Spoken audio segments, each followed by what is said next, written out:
வணக்கம். இன்றைய முக்கிய செய்திகள். தமிழகத்தில் நாளை முதல் வெயிலின் தாக்கம் படிப்படியாக தணியும் என்று இந்திய வானிலை ஆய்வு மையம் தகவல் தெரிவித்துள்ளது.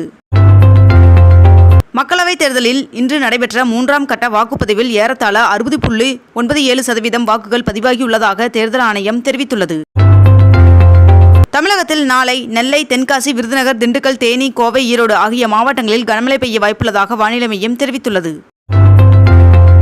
12ஆம் வகுப்பு பொதுத் தேர்வில் தேர்ச்சி பெறாதவர்கள் துணைத் தேர்விற்கு மே 16ஆம் தேதி முதல் விண்ணப்பிக்கலாம் என்று தகவல் வெளியாகியுள்ளது. டெல்லி முதலமைச்சர் அரவிந்த் கெஜ்ரிவால் அவர்களின் நீதிமன்ற காவலை வருகின்ற மே 20ஆம் தேதி வரை நீட்டித்து டெல்லி ரோஸ் அவென்யூ சிபிஐ சிறப்பு நீதிமன்றம் உத்தரவிட்டுள்ளது. 3ஆம் கட்ட தேர்தல் இன்று நடைபெற்று வரும் நிலையில் குஜராத்தில் இன்று பிரதமர் நரேந்திர மோடி அவர்கள் வாக்களித்தார். வெயிலின் தாக்கம் அதிகமாக இருப்பதால் தண்ணீர் அதிகம் குடிக்க வேண்டும் என்று நாட்டு மக்களுக்கு பிரதமர் நரேந்திர மோடி அவர்கள் வேண்டுகோள் விடுத்துள்ளார்.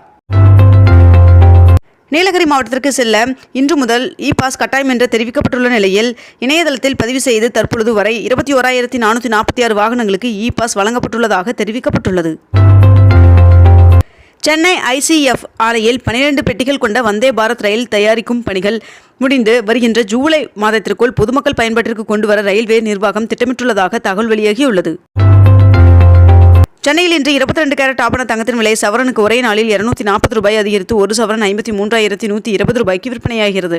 அதேபோல் ஒரு கிராம் வெள்ளியின் விலை 88 ரூபாய் 50 பைசாவாகவும் விற்பனை செய்யப்பட்டு வருகிறது. தமிழகத்தில் மக்களுக்கு தங்குதடையின்றி மின் விநியோகிக்க நடவடிக்கை எடுக்கப்பட்டுள்ளது என்று தலைமை செயலாளர் சிவ்தாஸ் மீனா அவர்கள் தெரிவித்துள்ளார். 2040ஆம் ஆண்டில் நிலவில் மனிதர்களை தரையிறக்க இஸ்ரோ திட்டமிட்டுள்ளதாக முன்னாள் தலைவர் சிவன் அவர்கள் தெரிவித்துள்ளார். இன்று முதல் ஊட்டி மற்றும் கொடைக்கானலில் இ-பாஸ் கட்டாயமாக்கப்பட்டுள்ளது. 12ஆம் வகுப்பு மாணவர்களுக்கான தற்காலிக மதிப்பெண் சான்றிதழ் வருகின்ற 9ஆம் தேதி வழங்கப்படும் என்று தேர்வுத்துறை அறிவித்துள்ளது.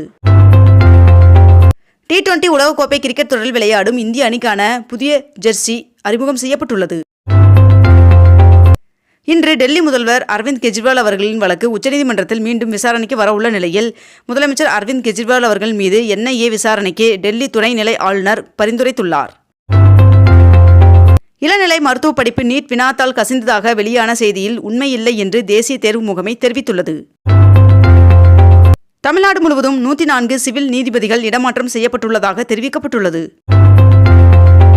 12ஆம் வகுப்பு மாணவர்களின் தேர்வு முடிவுகள் நேற்று வெளியான நிலையில் மறுமதிப்பீடு மறு தேர்விற்கு இன்று முதல் விண்ணப்பிக்கலாம் என்று தெரிவிக்கப்பட்டுள்ளது. சென்னையில் நாய் உட்பட வளர்ப்பு பிராணிகள் வளர்ப்பதற்கு அதற்கு கட்டாயம் லைசென்ஸ் எடுக்க வேண்டும் என்று சென்னை மாநகராட்சி அறிவிப்பை வெளியிட்டுள்ளது. ஜார்க்கண்ட் மாநில அமைச்சர் உதவியாளரின் வீட்டில் நடைபெற்ற சோதனையில் 20 முதல் 30 கோடி ரூபாய் ரொக்கப்பணம் கிடைக்கப்பட்டுள்ளதாக தகவல் வெளியாகியுள்ளது. பொறியியல் கல்லூரியில் சேர்வதற்கு இன்று முதல் விண்ணப்பிக்கலாம் என்று தெரிவிக்கப்பட்டுள்ளது. தமிழகத்தில் உள்ள அரசு கலை மற்றும் அறிவியல் கல்லூரியில் சேர்க்கை பெறுவதற்காக விண்ணப்பிக்கலாம் என்று தெரிவிக்கப்பட்டுள்ளது. தமிழகத்தில் நேற்று 12ஆம் வகுப்பு பொதுத் தேர்வு முடிவுகள் வெளியாகியுள்ளது.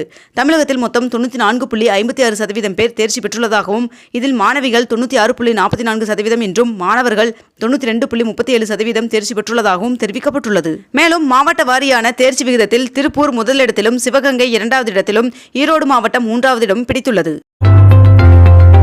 உத்தரப்பிரதேச மாநிலம் வாரணாசி லோக்சபா தொகுதியில் போட்டியிடும் பிரதமர் நரேந்திர மோடி அவர்கள் வருகின்ற மே 14ஆம் தேதி வேட்புமனு தாக்கல் செய்ய உள்ளார் என்று தகவல் வெளியாகியுள்ளது. இத்துடன் இன்றைய தலைப்புச் செய்திகள் நிறைவடைகின்றன. மேலும் இதுபோன்ற அண்மை தகவல்களை உடனுக்குடன் தெரிந்து கொள்ள அக்னிபூ சேனலை சப்ஸ்கிரைப் செய்து கொண்டு தொடர்ந்து இணைந்திருங்கள். நன்றி, வணக்கம்.